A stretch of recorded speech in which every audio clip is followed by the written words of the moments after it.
All right, we are here for my deck tech. I have had a little bit of a history with some ramp decks. I played green-red ramp in Memphis, where I got destroyed. And then I played green-white ramp in where we all did great. Miami, where I also got destroyed. Which makes no sense to me because, I mean, I told BBD, like, you shouldn't play green ramp. It's terrible. But he didn't listen to me and he got destroyed. And then I told him you should play green-white ramp. It's great. And he listened to me and still got destroyed. But I did great. Yeah, that's awesome. Yeah, Brad and his brother did pretty well with the deck, so I don't regret my decision to play it. But I am back to the grindstone one more time with another green ramp deck. Just straight Stockholm Syndrome kicking in. Yeah. Like, now he's just in love with the deck that's just held him prisoner in the last 2 tournaments. Yeah, I'm just going to play this deck till I do well with it, which means until it rotates. So, but anyway, I think that there's actually a couple new sweet tools for Green Devotion in the new set, so I want to take a look at those and see if maybe they can do something sweet. Yeah. So basically, the core of the shell is pretty straightforward, except I am back on Frontier Siege, and the reason is Dragonlord Atarka. And I think this card is actually insane. It is basically a Boggart and Hellkite that costs 1 less, but is bigger and has trample. Yeah. And it cannot hit your opponent like Boggart and Hellkite could, but just that ability is still phenomenal. And with Frontier Siege, we can play it like on turn 5 or whatever. Turn 3 or turn 4? Turn 4, yeah. That's right, turn 4. And I like the fact that it kills a Rhino, but it also kills an Elspeth too. Or it kills an Ashiok, or like all these other really annoying cards because it can hit Planeswalkers. And I also like the fact that... But aren't we technically Planeswalkers? So... I think we're wizards. No, we're Planeswalkers.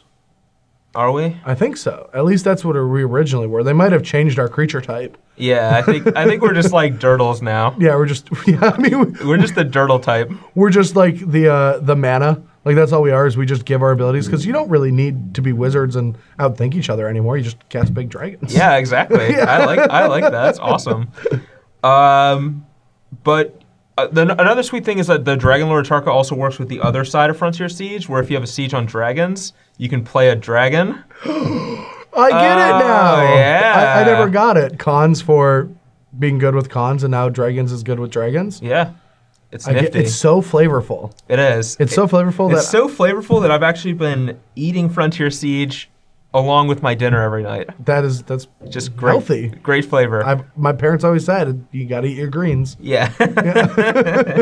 And like the side of ink is a little off-putting sometimes, but it's fine. Yeah. So if we have Frontier Siege on dragons and we play Dragonlord Atarka, we get to deal 5 split damage and also fight something. So we probably get to Wrath their board, or especially that early in a game. And then another sweet card we have here is Shaman of Forgotten Ways, which is another... the deck's kind of always been lacking like another 3-drop outside of Courser. For hands where you don't have like these guys and you still like want to keep because your hand's good, you need to have something to do. And Shaman gives us another 3-drop that can ramp us into Whisperwood, Pelucranos, Genesis Hydra, or Dragonlord, but also provides us with sort of a way to win the game later on. If... let's say the board stalls out against some, like a whip deck or an Abzan control deck or something. You can just activate the ability. Or a green-white mastery deck. Yeah, or a green-white mastery deck. You can activate the ability, set each player's life total to how many creatures they have in play. So against green-white mastery, their life total will be like 18. Yeah. And then hopefully you can kill them with a couple of Dragon Lords or Xenaghosts or some Genesis Hydras or things like that. So, and if you ever get to activate that against like a more controlling deck, their life total probably becomes like 2 or 0. The one thing I love about Dragonlord is that for this deck, sorry for cutting you off, but like cut me off all you want. The best thing about this guy is I feel like they do something, you play this, stop their something, they untap, deal with your something, and then you just untap with initiative. Yeah. And you just get to do whatever you want for that turn. Like that's honestly what I feel like this card's going to be. Like I think this is insane in creature matchups, but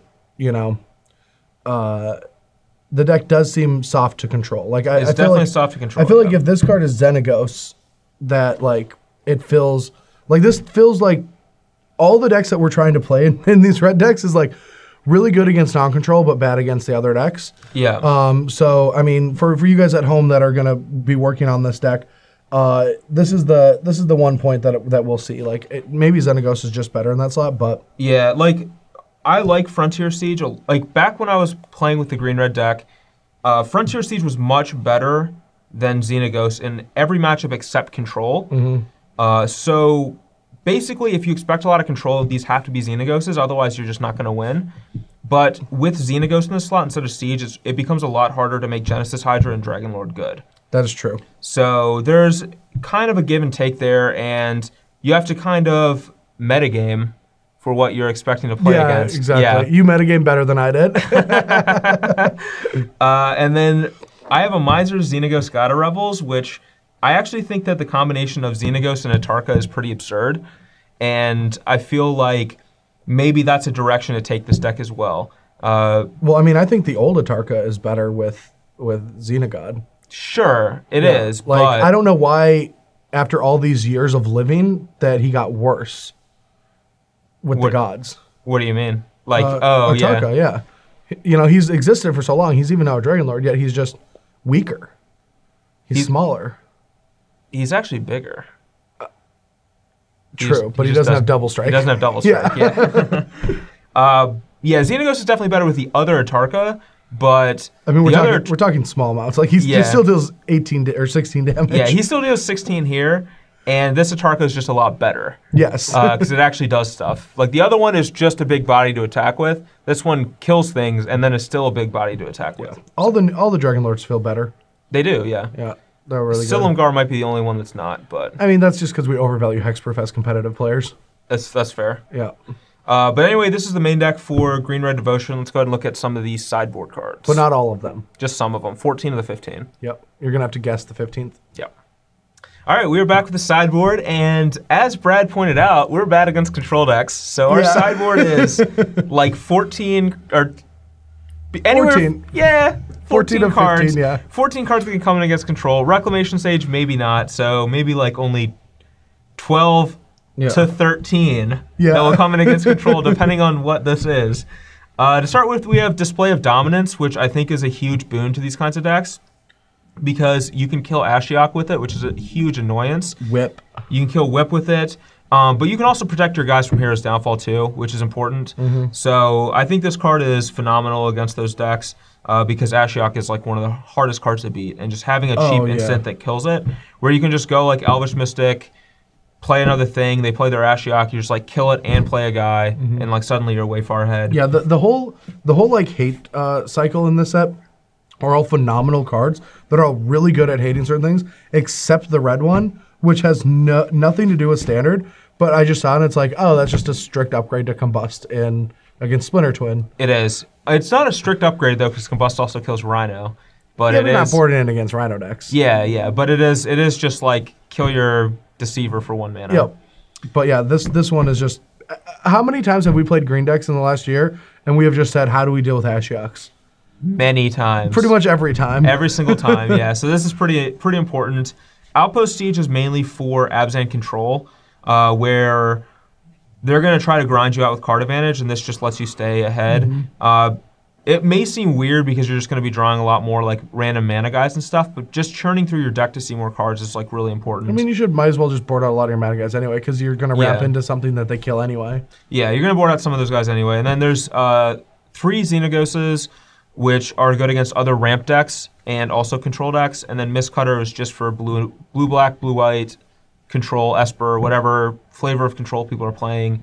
Hits them hard. Yeah, it hits them hard, and I like it more than Nissa in this style of deck because, like a lot of times with Nissa, with only 24 lands and a bunch of mana guys, a lot of times it's hard to get Nissa's ability to matter. Where if they wrath you after you've made a bunch of lands creatures, you can just never cast another spell the rest of the game. Whereas with Mistcutter, you can also play it after wrath, but it's not going to hurt your mana development at all. Yeah, no, I mean, and this fits the bill. Like, I think any deck that's ramping, like, this is a huge thing we talked about going into Miami. Like, I will not play a ramp strategy without a way to deal haste damage so that my control players have to play around it. Like, if I can't deal haste damage, then they get so much flexibility in how they play against me. They have free reign. Yeah. And then a couple of Reclamation Sages for In fact, this should maybe be 3 now because of like Master of the Unseen and all these other cards that are starting to become really prevalent. I mean, I'm pretty sure that the Mastery Unseen green-white decks, even just Mastery in general, is going to die down a little. I think it was just for a specific metagame. Like, it's a flash-in-the-pan deck, in my opinion. Like, a deck like that can't exist for a long time because it just can't beat everything. Yeah, that's fair. And then we have a Mystery Final sideboard slot, which, I mean, I know you said you didn't want the 3rd Reclamation Sage, but... You're going to show it to him? Yeah, I'm going to show it to him. It's the 4 Xenagos. It's not the 3rd Sage. Hey! Little misdirection there. Yeah, it's another control card and ramp card. That's all I got. Battle. That's not a clean outro. Hey, guys, hope you keep watching us, or are still watching us. Hey, guys, battle. If you're still here, let's battle. Hey, guys, let's battle.